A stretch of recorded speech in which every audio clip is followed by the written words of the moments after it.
লোকসভা নির্বাচনে অধীর রঞ্জন চৌধুরী হেরে যাওয়ার পর এই জল্পনা শুরু হয়েছিল যে প্রদেশ কংগ্রেসের দায়িত্ব এবার কি অন্য কেউ নেবেন বা অন্য কাউকে দেবে এআইসিসি। শেষ পর্যন্ত শুভঙ্কর সরকারের নাম সামনে আসে। শুভঙ্কর সরকার দীর্ঘদিনের কংগ্রেস কর্মী, কংগ্রেস নেতা হিসেবে পশ্চিমবঙ্গে তো কাজ করেইছেন, তারপরে রাহুল গান্ধীর বিশ্বস্ত সৈনিক হিসেবে দীর্ঘ সময় তিনি দিল্লিতে কাজ করেছেন। বরং শেষ দিকে রাজ্য রাজনীতিতে তাকে আমরা কম দেখতাম। শুভঙ্কর সরকার প্রদেশ কংগ্রেস সভাপতির দায়িত্ব নেওয়ার পর প্রথম যে রাজনৈতিক চ্যালেঞ্জ তার সামনে ছিল তা অবশ্যই 6টি কেন্দ্রের উপনির্বাচন। সেই উপনির্বাচনে কংগ্রেস একা লড়েছে এবং তারপর সেই ফলাফল সামনে আসার পর এক অর্থে এনকেটিভি বাংলার সামনে প্রথমবার পশ্চিমবঙ্গ প্রদেশ কংগ্রেসের সভাপতি শুভঙ্কর সরকার। শুভঙ্করবাবু, অনেক ধন্যবাদ আমাদের সময় দেওয়ার জন্য। যে আসনে গনি খান চৌধুরী, প্রণব মুখার্জির মতো নেতারা বসে গেছেন এক সময়, সেই আসনে যখন এসে বসলেন, দীর্ঘদিন এই কংগ্রেসের কর্মী হিসেবে এই রাজ্যে কাজ করার পর কেমন লেগেছিল? কত গুরু দায়িত্ব বলে মনে হয়েছে? রাজ্য কংগ্রেসের এই যে দায়িত্ব, এই চেয়ার, এটা খুবই আনন্দের কিন্তু খুবই চাপের। তার কারণ আমার আগে যারাই এই দায়িত্ব সামলেছেন তারা তাদের গুণগত মান, তাদের রাজনৈতিক অভিজ্ঞতা, তারা অনেক বড় মাপের সবাই ছিলেন। সেই জায়গায় তাদের এই চেয়ারে বসা নিশ্চিতভাবে আমার কাছে চাপের তো বটেই, কিন্তু এটাও ঠিক যে এই সমস্ত মানুষদের যে চলার পথ, তাদের যে অভিজ্ঞতা, সেটা ইতিহাসের পাতা থেকে কিছুটা সামনাসামনি অভিজ্ঞতা। শেষ দিন পর্যন্ত যিনি এই চেয়ারে ছিলেন তারও দীর্ঘ রাজনৈতিক লড়াই, সব মিলিয়ে নিশ্চিতভাবে তাদের এই চলার পথটা আমাকে সাহায্য করবে। আপনি যা বললেন, সাংবাদিক হিসেবে আমি শুনলাম যে আপনি বললেন হ্যাঁ এটা সিংহাসন কিন্তু কাঁটার, ফুটছে। আমি সিংহাসন বলে মানি না, কারণ কংগ্রেস গণতন্ত্রের স্বাদ দিয়েছে, তারা রাজন্য ভাতা বিলোপ করেছে, কিন্তু আসনে কাঁটা আছে এবং কাঁটা ফুটছে না। যে কোনো জায়গায় যখন দায়িত্ব কেউ পায় তাকে অনেক বেশি সজাগ থাকতে হয়। অতএব তার কাছে কোনো চেয়ার মানে শুধু বসার জন্য নয়, সেই চেয়ারের দায়িত্ব, সেই চেয়ারের গরিমা, সেই চেয়ারের মূল্যবোধ এবং বিশেষ করে পশ্চিমবাংলার প্রেক্ষাপটে সেই চেয়ারের গুরুত্বটা এভাবেই মানুষের কাছে খুব গুরুত্বপূর্ণ। তার কারণ এই চেয়ারে বসে এই রাজ্যকে যারা গড়েছেন সেটা কিন্তু জাতীয় কংগ্রেস। যে রাজ্যের আজকে রূপরেখা দেখতে পান হচ্ছে সন্দেশখালি থেকে দিনহাটা, ওদিকে দীঘা থেকে বনগা, আপনি প্রত্যেকটা জায়গায় পুরুলিয়ার শেষ প্রান্ত থেকে আজকে বরুণহাটের শেষ প্রান্ত, ইছামতি নদী পেরিয়ে, সবটাই কিন্তু কংগ্রেসের। অতএব এটা তো আমার একটা গর্বের জায়গাও বটে। কিন্তু আজকের কংগ্রেস আর সেই কংগ্রেস, বলে বাংলা একটা কথা আছে না, কবে ঘি খেয়েছি এখনও তার গন্ধ শুকছি। আজকের কংগ্রেস তো সেই কংগ্রেসের সঙ্গে তার কোনো মিল নেই। কিন্তু আমি খুব গর্ব অনুভব করি আর একটা কারণে, যে কিছু যাই বলুক না কেন, যে রাজনৈতিক দল পশ্চিমবাংলায়, তারা কংগ্রেসের সমালোচনা করতে ছাড়ে না। তো কংগ্রেস যদি ঘি খাওয়ার গন্ধ কারুরই না লেগে থাকে তাহলে কংগ্রেসের সমালোচনা করে লাভ কী? কিংবা এখানেও কোনো জায়গায় যখন নামের ফলককে বদলাতে হয় তখন কংগ্রেসের বানানো জায়গাটাই নামের ফলক বদলায়। সে বামফ্রন্ট তাই করেছিল, কংগ্রেসও, তৃণমূল কংগ্রেসও তাই করছে। আর বিজেপির তো দেশ সহ রাজ্যে সব জায়গায় একই অবস্থা। কংগ্রেস ফ্রি ইন্ডিয়া করতে চাইছে তারা। একটা কথা বলবো, কংগ্রেস ছাড়া তো মিডিয়াই চলবে না, তো ফ্রি ইন্ডিয়া করবে কি করে? মিডিয়ারাই তো খুঁজে কংগ্রেসকে নিয়ে আসবে, বাকি সবাইকে ছেড়ে দিলাম। আচ্ছা, আপনি দায়িত্ব নেওয়ার পর ভেবেছিলাম যে আপনার সঙ্গে যোগাযোগ করে আপনার কাছে আসব এবং এই দায়িত্ব নেওয়ার পর কোনটা সবচেয়ে বড় চ্যালেঞ্জ ইত্যাদি নিয়ে কথা বলবো। তারপরে আমি ভাবলাম যে একটা উপনির্বাচন একদম কাছাকাছি সময়ের মধ্যে আছে, সেই অর্থে উপনির্বাচন আপনার প্রথম দায়িত্ব নেওয়ার পর রাজনৈতিক একটা পরীক্ষার মতো, তা সেটা কাটুক, তারপরে আমি আপনার কাছে আসব। এবং সেই ফলাফলটা সামনে এসছে, কংগ্রেস একা লড়েছে, 6টা কেন্দ্রেই জামানত গেছে। কি শিখলেন? আমি 21শে সেপ্টেম্বর হয়েছি। এই সেপ্টেম্বরকে নিয়ে অনেক কথা থাকে, আর তারপরে 2 মাসের মধ্যেই উপনির্বাচন হয়েছে। তো উপনির্বাচনে কংগ্রেস এখনো পর্যন্ত এটাই বাস্তব যে 6টা উপনির্বাচনে কংগ্রেস এককভাবে প্রতিদ্বন্দ্বিতা করেছে। কারণ এর আগে লোকের কাছে ধারণা 24-এ আমরা একত্রিতভাবে লড়েছিলাম ইন্ডিয়া জোটের পার্টনারদের সঙ্গে, বামফ্রন্ট ইন্ডিয়া জোটের পার্টনার ছিল, তাদের সঙ্গে আমরা একত্রিতভাবে লড়েছিলাম, এটা অনেকে ভাববেন। কিন্তু 2016-এ কংগ্রেস এবং বামফ্রন্ট তো একত্রিতভাবে লড়েছিল। তারপরে যে বাই ইলেকশন হয়েছিল সেই বাই ইলেকশনগুলোয় কংগ্রেস এবং বামফ্রন্ট একত্রিতভাবে লড়েনি। তারপরের পঞ্চায়েত নির্বাচনেও লড়েনি। তারপরে 2019-এর নির্বাচনেও একত্রিতভাবে লড়েনি। আবার লড়েছে 2021-এ গিয়ে। তারপরে আবার 2024-এর এই লড়াই হলো। আমি একটা কথা বলেছিলাম যে আমরা 6টি কেন্দ্রে এককভাবে লড়ছি। আমাদের র্যাঙ্ক অ্যান্ড ফাইল জেলা সভাপতি তারা সবাই চাইছেন এবং আমরা সেই কারণেই এটা লড়েছিলাম। কিন্তু ইন্ডিয়া জোটের যারা পার্টনার আছেন আমাদের সঙ্গে, সেই পার্টনারদের সঙ্গে পথ চলতে, তাদের সঙ্গে এগোতে কোথাও আমার বাধা নেই, কংগ্রেসের কোথাও বাধা নেই। কিন্তু কোনোভাবে আমি জানি না শুভঙ্করবাবু, আপনি দায়িত্ব নেওয়ার পরে রাজনীতিতে বা রাজ্য রাজনীতিতে এরকম একটা বার্তা এলো যে অধীর রঞ্জন চৌধুরী অত্যন্ত প্রো লেফট ফ্রন্ট ছিলেন, তিনি লেফট ফ্রন্টের সঙ্গে জোটে অনেক বেশি আগ্রহী ছিলেন, কিন্তু শুভঙ্কর সরকার সম্ভবত সেরকম নন, বা লেফট ফ্রন্টের সঙ্গে সিপিআইএমের সঙ্গে দূরত্ব তৈরি করা তার রাজনৈতিক এজেন্ডা, এরকম একটা কিন্তু বার্তা। এবং তারপরেই যখন এই সিদ্ধান্ত সামনে এলো না কংগ্রেস একা লড়বে, তখন মনে হলো যে আপনি সেই বার্তাটাকে সমর্থন করছেন। দেখুন, যে কোনো রাজনৈতিক দলের তার ইনার কিছু স্ট্র্যাটেজি থাকে, সেটা সবটাই সেই নেতা সেই দল প্রকাশ করে না। কিন্তু বাস্তবিক ব্যাপার, আমরা সর্বভারতীয় দল।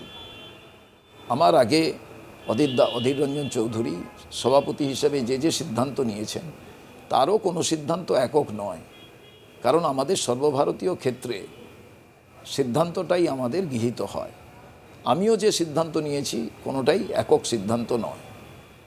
তার কারণ আমাদের একেবারে ব্লক স্তর থেকে তাদের কথা শোনা হয়, তাদের মতামত, জেলা সভাপতিদের মতামত, তার মধ্যিখান থেকেই সিদ্ধান্ত উঠে আসে এবং দিল্লি সেটাকে অ্যাপ্রুভ করতেও পারে, করতেও নাও পারে।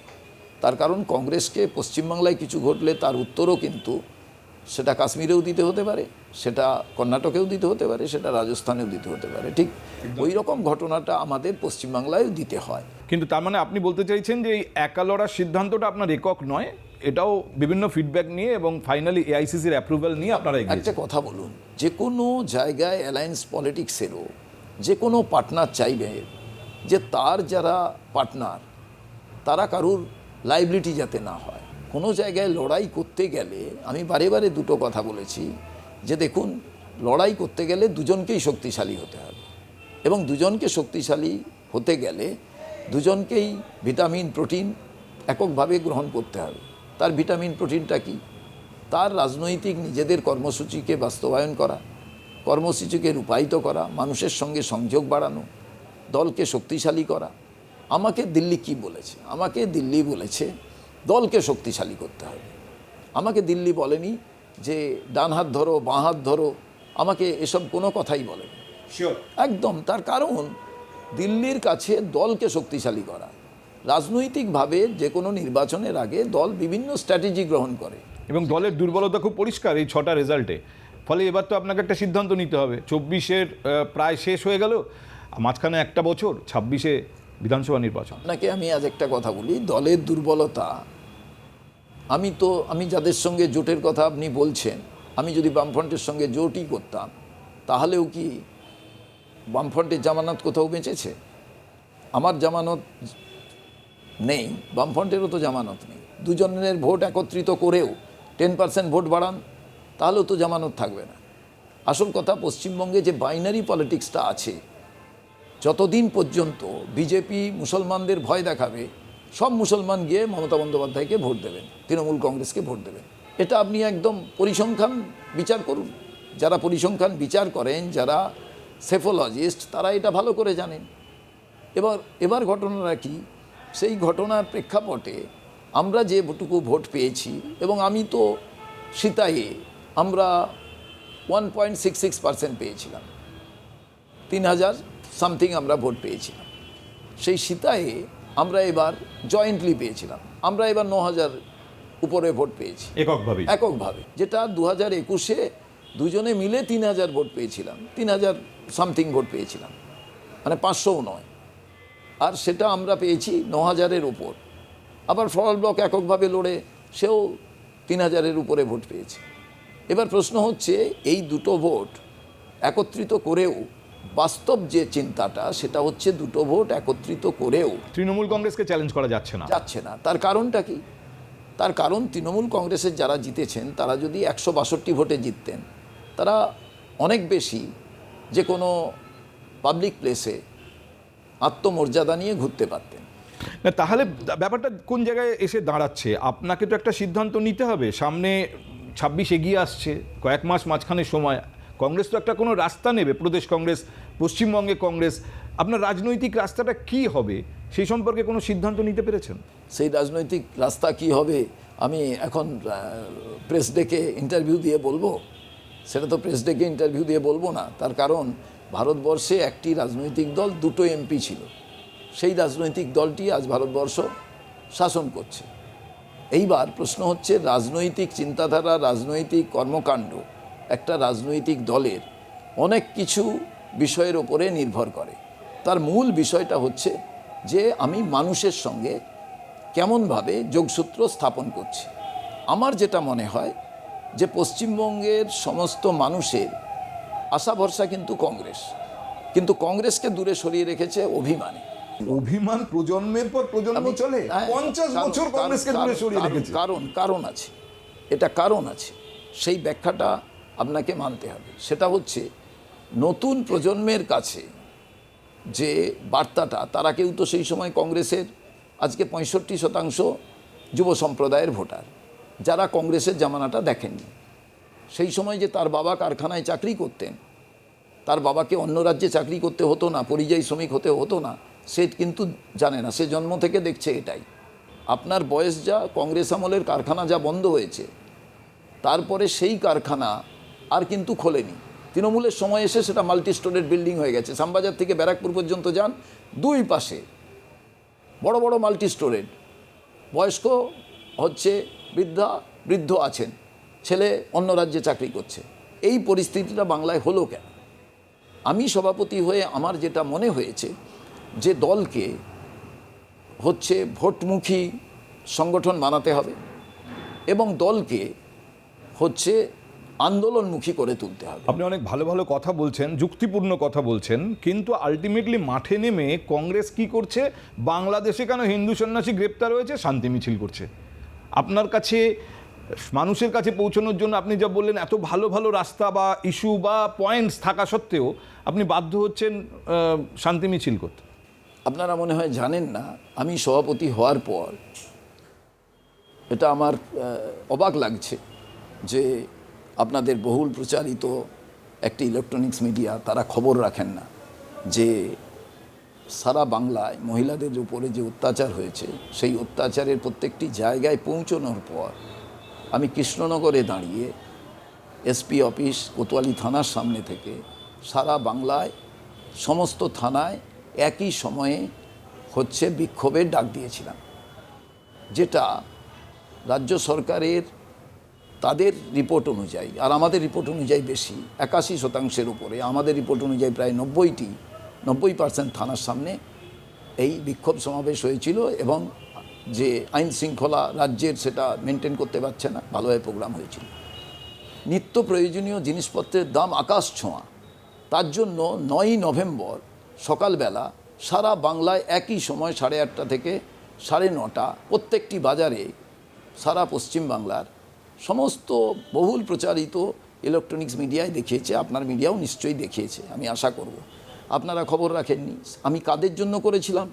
এইটা কিন্তু আমি করেছিলাম যারা চাল যে দাম তার থেকে 5 থেকে 10 টাকা বেশি কেজিতে কিনছে, লঙ্কার দাম 150 টাকায় কিনছেন, যারা রসুন 400 টাকায় কিনছেন। মানুষের এই যে দাবিগুলো, এবং আপনাদের এটাও জানা প্রয়োজন যে গঙ্গা ভাঙন নিয়ে এই প্রথম কলকাতা শহরে জলসম্পদ দপ্তরের সামনে আমরা সকাল 10টা থেকে 5টা পর্যন্ত আমরা অবস্থান বিক্ষোভ করেছিলাম। সে কারণে সরকার নড়ে বসেছে এবং শুধু তাই নয়, এই কারণটার জন্য আমরা বিরোধী দলনেতা রাহুল গান্ধী, প্রধানমন্ত্রী, মুখ্যমন্ত্রীকে খোলা চিঠি দিয়েছিলাম, জলসম্পদ দপ্তরের মন্ত্রীকেও দিয়েছিলাম, বলেছিলাম সমস্যার সমাধান না হলে দিল্লিতে গিয়ে আমরা ধর্ণা দেবো। এবং এটাও আপনাকে বলে রাখি, এই যে জিনিসপত্রের দাম বৃদ্ধি নিয়ে আমরা করলাম, তারপরে বাধ্য হলেন মুখ্যমন্ত্রী আলাদাভাবে মিটিং করে বলতে, টাস্কফোর্সের কথা বলতে। আমার প্রশ্ন হচ্ছে, সাধারণ মানুষের যে সমস্যা, সেই সমস্যাগুলোকে তুলে ধরার কাজ আজকে হয়েছে এবং এই সাধারণ মানুষের মধ্যেই কিন্তু আজকে আমরা মনে করি শান্তি শৃঙ্খলা রক্ষা করার দায়িত্ব, শান্তি মিছিলের দায়িত্বটাও একটা গুরুত্বপূর্ণ বিষয়। তার কারণ আজকে আমি তো কংগ্রেস করি, শুধু রাজ্যের বিষয় বলবো তা নয়, ভারতবর্ষের প্রেক্ষাপটে যদি আমাকে ভাবতে হয়, তাহলে কোনো না কোনো জায়গায়, যেমন গতকাল আপনারা সংবিধান দিবস পালন করেছি, অন্যরা কেউই করেনি। কোন সংবিধান দিবস কেন পালন করেছি? এই কারণে সংবিধান দিবস পালন করেছি, এই বইটা নিয়ে কালকে আমরা রাস্তায় হেঁটেছি যে আরজি করে এই বইয়ের ধারাগুলো মানা হয়নি। দীর্ঘদিন ধরে 2 বছর ধরে আজকে এই আমরা দেখেছি যে মণিপুরে সেখানে হচ্ছে নগ্ন করে মহিলাদের হাঁটানো হচ্ছে, উল্লাস করছে জনতা, 2 গোষ্ঠীর সংঘর্ষ, তাকে মেটানো হয়নি। যে এই বইটার ধারাগুলোকে যদি অ্যাপ্লাই করা যেত, আজকে কি মণিপুর ভারতবর্ষের মধ্যে নয়? আজকে কি আরজিকর পশ্চিমবাংলার মধ্যে নয়? আপনার কথা থেকে আমি বুঝতে পারছি যে আপনার রাজনৈতিক প্রতিদ্বন্দ্বী খুব ডিফাইন্ড, একেবারে সংজ্ঞায়িত রাজনৈতিক প্রতিদ্বন্দ্বী বিজেপি, কিন্তু তৃণমূল কংগ্রেস কি? আমি আজ একটা কথা বলি, তৃণমূল কংগ্রেস আমার ইন্ডিয়া জোটের শরিক, কিন্তু ইন্ডিয়া জোট তৈরি হয়েছিল কেন? ভারতবর্ষে বিজেপির যে তানাশাহি এবং সংবিধানকে ধ্বংস করে দেওয়ার যে প্রক্রিয়া, সেই প্রক্রিয়াকে রোধ করার জন্য পলিটিক্যাল কম্বিনেশন একটা তৈরি হয়েছিল। আমাদের এক শরিক ইন্ডিয়া জোটের, তারা এককভাবে প্রতিদ্বন্দ্বিতা করলো, আমরা বামফ্রন্টের সঙ্গে একত্রিতভাবে লড়াই করলাম। আপনি বলছেন কংগ্রেসকে শক্তিশালী করবেন, এইবার তাহলে তো তৃণমূল কংগ্রেসের বিরুদ্ধে হাঁটতে হবে। এবার আমার একটা কথা, ইন্ডিয়া জোট কেন তৈরি হয়েছিল? ওই তানাশাহির বিরুদ্ধে। তো আমার ইন্ডিয়া জোটের কোনো পার্টনার যদি তানাশাহি করে, তাহলে মানুষ যদি সেখানে প্রতিবাদে সামিল হয়, তো কংগ্রেস তো তার জন্মলগ্ন থেকে মানুষের সঙ্গেই চলার কথা বলে। মানুষ যেখানে প্রতিবাদ করবে অন্যায়ের, কংগ্রেস সেখানে থাকবে। তো আমার পার্টনারও যদি হয়, সেই পার্টনার যদি অন্যায় করে, তার প্রতিবাদে আমি সামিল হব। আরজি করের ইস্যুতে আমরা সামিল হয়েছি যে ওখানে অন্যায় হচ্ছে, ওখানে আজকে ফান্ডামেন্টাল রাইট লঙ্ঘিত হচ্ছে। কিন্তু আপনাকে তো এটাও মাথায় রাখতে হবে যে এআইসিসি যদি মনে করে যে তৃণমূল কংগ্রেসকে তার দরকার সঙ্গী হিসেবে, জোট সঙ্গী হিসেবে, তৃণমূল কংগ্রেসের সমর্থন, তৃণমূল কংগ্রেসের সাংসদদের সমর্থন দরকার, আর আপনি এখানে তৃণমূল কংগ্রেসের বিরুদ্ধে একেবারে বিক্ষোভে রাজনৈতিক আন্দোলনে ফেটে পড়বেন, এই দুটো কি সম্ভব? এটা কম্বাইন করা যায়? আপনাকে আজ আমি বলি, যখনই মানুষের বিরুদ্ধে কোনো সিদ্ধান্ত আমার ইন্ডিয়া জোটের পার্টনারই নিক, আর বিজেপির বিরুদ্ধে তো আমাদের ঘোষিত এজেন্ডা, এখানে তো কোনো আপোষের বিষয় নেই। কারণ আমরা জন্মলগ্ন থেকে আমাদের চলার পথে আরএসএস বিজেপির যে বিচারধারা, তার বিরুদ্ধে আমরা। কিন্তু এবার আমার প্রশ্ন, এই যে আদানি ইস্যুতে কে কংগ্রেসকে সমর্থন করলো না করলো তো বিষয় নয়, তৃণমূল কংগ্রেস তো করেনি। আদানির ইস্যুতে তো আমরা গিয়ে সেবির অফিসের সামনে বিক্ষোভ দেখিয়েছি। আমরা কি ভাববো যে আমার ইন্ডিয়া জোটের কোনো পার্টনার ওটাকে সমর্থন করছে, তারা পার্লামেন্টের ভেতরে গিয়ে আমাদের সমর্থন জানাবে না, এই কথা বলবে, তাতে কি আমরা চুপ থাকবো? কিন্তু আপনি রাজনৈতিক মিছিলে গিয়ে, মিটিংয়ে গিয়ে আদানির বিরুদ্ধে তৃণমূল কংগ্রেস বলছে না, এটাকে কি ইস্যু করবেন? আমার প্রশ্ন ওইখানে যে আপনি কি তৃণমূল কংগ্রেসের বিরুদ্ধেও যেভাবে বিজেপির বিরুদ্ধে বলছেন একই সুরে বলবেন? আমি দুটো জিনিস, মানুষের বিরুদ্ধে যখন কেউ থাকবে, যেমন পশ্চিমবাংলায় এত মানুষ মানে মেয়েরা অত্যাচারিত হচ্ছেন কিংবা তাদের উপরে আক্রমণ হচ্ছে, আমি জানি এটা একটা সামাজিক ব্যাধিও বটে, কিন্তু দুটো জিনিস আমি প্রথম দিন একটা কথা বলেছি, আপনারা মনে হয় খেয়াল করেননি আমার প্রেস কনফারেন্সে। আমি বলেছি পশ্চিমবাংলায় শিল্প হোক, কংগ্রেসের সভাপতি হিসাবে, কংগ্রেস দল হিসাবে পূর্ণ মাত্রায় সরকারকে সহযোগিতা করব।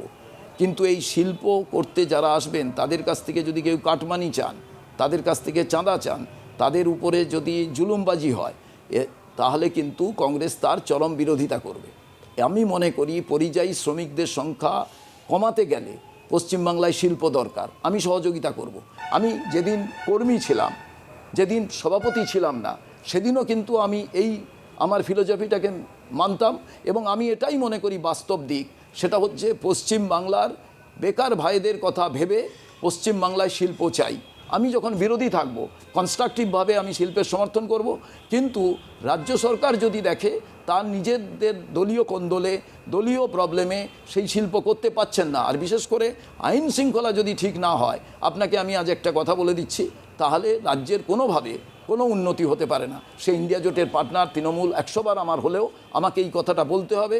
রাজনীতির বাইরেও কিন্তু বাংলার স্বার্থটা সব থেকে দেখার দায়িত্ব আমার। মানে তৃণমূল কংগ্রেসের বিরোধিতা প্রদেশ কংগ্রেস যদি করেও সেটা ইস্যু ভিত্তিক হবে, স্পেসিফিক ইস্যু ভিত্তিক, এই পারপাস। যে কোনো, আমরা তো বিজেপিরও তো ইস্যু ভিত্তিক করছি। কাল যদি বিজেপি কাল থেকে মনে করে যে আমরা সাম্প্রদায়িক কার্ড খেলবো না, পাকিস্তানের খালি কথায় কথায় নাম বলবো না, আমরা যে সমস্যাটার কথা, আমরা মুসলমান এখানে সংখ্যালঘু, তাদের উপরে অত্যাচার করব না, তাদের ভয় দেখাবো না, আমরা জাত, আজকে রাহুল গান্ধী যে কথা বলছে যে কাস্ট সেন্সাস কেন করবে না, এটা করা প্রয়োজন। তার কারণ আম্বেদকর বলে গেছিলেন যে সমস্ত মানুষকে সমতায় আনতে হবে। আর্টিকেল 14 কিসের জন্য? আজকে তো সুপ্রিম কোর্টে তো কেস করেছিলেন আপনি। আমি রাজ্যের কথা বলি, যে সুরে শুভেন্দু অধিকারী তৃণমূল কংগ্রেসের সমালোচনা করবেন, শুভঙ্কর সরকারের সুরটা সেরকম হবে না। আমি বলছি, আমার কংগ্রেস বাংলাটা গড়েছে, কংগ্রেস ছিল বলে কোলাঘাটের তাপবিদ্যুৎ থেকে ওখান থেকে ধোঁয়া বেরোয়, কংগ্রেস ছিল বলে এখানে যে শিল্প ছিল। আজ আমি কংগ্রেসের সেই সমস্ত চেয়ারে যারা বসেছেন তাদের জায়গায় বসে আমার মনে হয়েছে বাংলাকে গড়া প্রয়োজন, বিধান রায়কে দেখা প্রয়োজন। তার জন্য দরকার হলে তৃণমূল কংগ্রেসের সমালোচনা কংগ্রেস করবে। আমি করব, বিরোধিতাও করব। কারণ আমি দুটো কথা মনে করি। দেখুন, কাল একটা সরকার আছে, পরশুদিন একটা চলে যাবে। যেমন আমি মনে করি শিক্ষায় যে কালিটা পড়েছে, কাল মমতা বন্দ্যোপাধ্যায় চলে যাবেন, কিন্তু এই সময়কার ছাত্রছাত্রী, শিক্ষক শিক্ষয়িত্রী যারা আছেন, তাদের গায়ে যে অভিযোগের তীরটা হলো, অন্য রাজ্যের মানুষ যে আঙুল দিয়ে দেখাবে, এটা কি বাংলার জন্য, বাংলার কালচার, কৃষ্টি, ঐতিহ্যের জন্য খারাপ নয়? এটা খারাপ। আর এটাকে একটা খারাপ হলেও খারাপটাকে ঠিক করা যায়। দেখুন শুভঙ্কর বাবু, আপনার সঙ্গে কথা বলে আমার মোটামুটি একটা ধারণা স্পষ্ট হয়ে গেছে যে কংগ্রেসের রাজনৈতিক লাইন কি হতে পারে। এর থেকে বেশি স্পষ্ট হওয়ারও কথা নয়। আমি শেষে আরেকটা ছোট্ট প্রশ্ন আপনাকে করতে চাই, তা হলো যে চেয়ারে আপনি বসেছেন এবং কংগ্রেসের দীর্ঘদিনের ট্র্যাডিশনও এই সমস্যাটাকে বলে যে এরকম একটা সমস্যা আছে কংগ্রেসের। যখন 6টা কেন্দ্রের রেজাল্ট বেরোলো, আমি দেখলাম অধীর চৌধুরী ইঙ্গিত করলেন পরিষ্কার, এর দায় নিতে হবে যারা এখন ক্ষমতায় আছে তাদের। আমি তো এখন ভাই ক্ষমতায় নেই। উত্তরবঙ্গে বেশ কিছু জায়গায় কংগ্রেসের যথেষ্ট শক্তিশালী ছিল, এখন তার অনেকটা হাতছাড়া হয়েছে, কিন্তু সেখানেও কিছু কিছু নেতা আছেন যাদের ভালো গণসংগঠন আছে, কিন্তু তারা আবার নিজেদের, মানে এই যে আপনি যে বসে আছেন, আপনার বাইরে তো একটা চ্যালেঞ্জ আছেই, কংগ্রেসকে শক্তিশালী করবার চেষ্টা আপনি বললেন, ঘরেও একটা চ্যালেঞ্জ আছে। অধীরদা আমার নেতা তার জুনিয়রকে শক্তিশালী করার জন্য অনেক কথাই বলতে পারেন। দেখুন, মিডিয়াতে কি বেরোচ্ছে আমি জানি না, কারণ অধীরদা, নেপালবাবু, তাদেরই ইনফ্রাস্ট্রাকচার আছে। আমি সভাপতি হয়ে শুধু সভাপতি হয়েছি, আমি কিন্তু কোনো পরিবর্তন করিনি, কোনো কমিটি ডিসলভ করে নতুন কমিটি বানাইনি। যে সভাপতিরা এই বাই ইলেকশনে নির্বাচনে লড়বেন বলে বলেছেন, তারা সবই কিন্তু অধীরবাবুর অ্যাপয়েন্টেড সভাপতি, অধীরবাবুর টোটাল ইনফ্রাস্ট্রাকচার। আর দ্বিতীয় প্রশ্ন হচ্ছে, নিশ্চিতভাবে তিনি এ কথাটা বলেছেন, এটা তো ভালোই বলেছেন, যে বর্তমান যারা নেতৃত্বে আছে তারা বলবেন কি ব্যাপার কি ব্যাপার নয়। অধীরবাবু 2016 সালে সভাপতি ছিলেন, জোট হয়েছিল, যে বামফ্রন্টের নাম আমরা শুনতে পারতাম না, যে বামফ্রন্টের সঙ্গে আমরা এজেন্ট নিয়ে লড়াই করতাম, দেয়াল লেখা নিয়ে লড়াই করতাম, মিটিং মিছিলে আমরা একে অপরকে অভিযোগ তুলতাম, এজেন্ট বসা নিয়ে লড়াই করতাম, সেই বামফ্রন্টের সঙ্গে জোট হয়েছে। মাত্র 25 লক্ষ ভোটে আমরা পিছিয়েছিলাম। তারপরে যে বাই ইলেকশনগুলো হয়েছিল সেগুলোই কেন জোট হলো না? না, হয়নি। এবার প্রশ্ন যে 2021-এ একেবারে যদি চলে আসেন, একেবারে কোনো আমরা শূন্য হলো আমাদের বামফ্রন্ট এবং আমরা কোনো প্রতিনিধি পাঠাতে পারলাম না বিধানসভায়। আমরা নিজেরা বসে কোনো পোস্টমর্টম করলাম না, আমরা কি কারণে এই ঘটনা ঘটেছে আমাদের পর্যালোচনা হলো না। এই পর্যালোচনা না হওয়ার কারণে আমাদের কোথায় গ্যাপ আমরা সেটা দেখলাম না। শুধু নির্বাচনের সময় আসলে আমি জোটের কথা যদি বলি, মানুষ কি গ্রহণ করবে? অনেকভাবে হয়, কারণ এর জন্য একটা কেমিস্ট্রি আছে। এক্স্যাক্টলি, সেই আমি chemistry-টাকে ওই রক্ষা বিস্তারিত করা আলোচনায় দরকার। যেতে পারবো না, তার কারণে সময় নেই। আমার ধারণা নিশ্চয়ই আগামী কয়েকটা মাস তো খুব গুরুত্বপূর্ণ রাজ্যের রাজনীতিতে, আমরা নজর রাখবো। দরকার হলে আমি আবার আপনার কাছে সময় চাইবো। কিন্তু এই ঘরে প্রদেশ কংগ্রেস দপ্তরে অধীর চৌধুরী, নেপাল মাহাতো, শুভঙ্কর সরকার একসঙ্গে বসে স্ট্র্যাটেজি ঠিক করছেন, এরকম ছবি কি দেখা যাবে? এখনও তো তাই হয়েছে। এই যে 6 জনের প্রার্থী দেওয়া হয়েছে, এখানে অধীরবাবুও জানেন, নেপালবাবুও জানেন, এবং সর্বোপরি এই সিদ্ধান্তটা তো নেপালবাবুর ওখানে তো নির্বাচন ছিল না, ঠিক আছে? বাকি যে জায়গায় আমার সঙ্গে অধীরদার কথা হয়েছে। না না, কথা হচ্ছে একরকম, আর একসঙ্গে বসে স্ট্র্যাটেজি ঠিক করা, মানে আপনি বলছেন কোথাও কোনো বিরোধ নেই। আমি আজ একটা কথা বলি, আমাদের দলে গণতন্ত্রটা প্রচণ্ড পরিমাণে, তাই অনেকে অনেক কথা হয়তো শুনতে পান, কিন্তু এটার একটা ভালো দিক আছে। দেখবেন রান্নাঘরে যখন খাবার তৈরি হয়, যদি কোনো না আওয়াজ আসে তাহলে ভাববেন খাবারই তৈরি হচ্ছে না, আর রান্নাঘরে খাবার তৈরির সময় যদি আওয়াজ আসে তাহলে ভাববেন টেস্টি ফুড আসছে কিছুক্ষণ পরে। অতএব কংগ্রেসের মধ্যে যে গণতান্ত্রিক পরিবেশ আছে, যা যেখানে হচ্ছে তার কারণ যাদের শৃঙ্খলা ভঙ্গ রক্ষা কমিটি লাগে, আমার এখানে কিটা লাগে, আমার এখানে যে নেতারা আগেই আমি বলেছি, তাদের একটা ভাস্ট এক্সপিরিয়েন্স এবং তাদের কন্ট্রিবিউশন সমাজের প্রতি প্রচুর আছে। আমার আগে যারাই হয়েছেন, এমনকি যারা সভাপতি হয়ে অন্য দলে চলেও গেছেন, আমি এদের থেকে খুবই, মানে আমার এতটা যোগ্যতা নেই, কিন্তু আমার একটা আছে। সেটা কি না, আমি পোলিং এজেন্ট বসতে বসতে কিন্তু আমি সভাপতি হয়েছি। ফর্ম 17টা আমাকে নিয়ে এসে আমার নেতাদের কাছে জমা দিতে হতো আমি যখন পোলিং এজেন্ট বসতাম। তো অতএব প্রশ্ন হচ্ছে যে আমি কিন্তু একেবারে ওই, মানে আপনি লিফটে করেও ওঠেননি, হেলিকপ্টারও নামেননি। সবাই জানেন আমাকে, সেটা আমার সব নেতারা স্বীকারও করেন, এবং আপনারাও আমাকে দীর্ঘদিন ধরে দেখছেন। ভালো মন্দের বিষয় আলাদা, তবে এটা নিশ্চিত, দলকে যদি আন্দোলনমুখী না করা যায়, সংগঠনকে যদি ভোটের জন্য তৈরি না করা যায়, যে ক্ষেত্রে আমি বুথ অঞ্চল এগুলোকে তৈরি করতে হবে। তারপরেও যেটা পশ্চিমবঙ্গবাসীর কাছে আমাদের আবেদন থাকবে, ওই যেটা আপনাকে বললাম, যে কংগ্রেস নেই মানে প্রাইমারি হেলথ সেন্টার নেই।